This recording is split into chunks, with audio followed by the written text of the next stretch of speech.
எடுத்த காரியத்தில் வெற்றி பெறுவேன், எடுத்த காரியத்தில் வெற்றி பெறுவேன், எதிரியான சாத்தான முறியடிப்பேன், எதிரியான சாத்தான முறியடிப்பேன். சொல்லுங்க. நமக்கு எதிரி யாரு? நாம எடுக்கிற காரியங்கள் எல்லாத்துலயும் ஃபெயிலியர் கொண்டு வர்றது யாரு? சாத்தான். சொல்லுங்க. நம்ம படிக்கிறதெல்லாம் டிஸ்டர்ப் பண்றதெல்லாம் யாரு? நம்ம முன்னுக்கு வரக்கூடாத படிக்கு நாம எந்த காரியத்தை குறித்து நம்ம சாதனை பண்ண முடியல, நம்ம ஜெயிக்க முடியல, எல்லாமே தோல்வியாவே முடியுது. இதெல்லாம் யார் காரணம்? சாத்தான். சொல்லுங்க. நமக்கு எதிரியே அவன் தான்.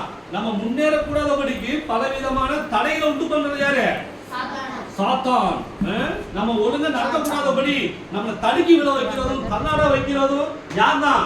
சாத்தான்.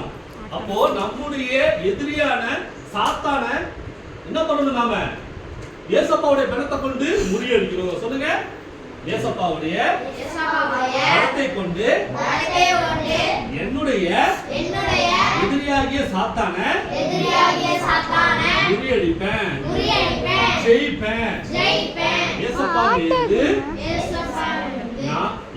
மீது நான் வைத்திருக்கின்ற விசுவாசத்தின் மூலமாக, நம்பிக்கையின் மூலமாக நான் ஜெயிப்பேன், ஜெயம் எடுப்பேன்.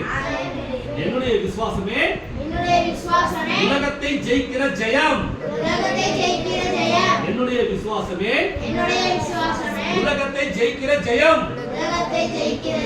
சாத்தான் மேல் ஜெயிக்கிற ஜெயம்.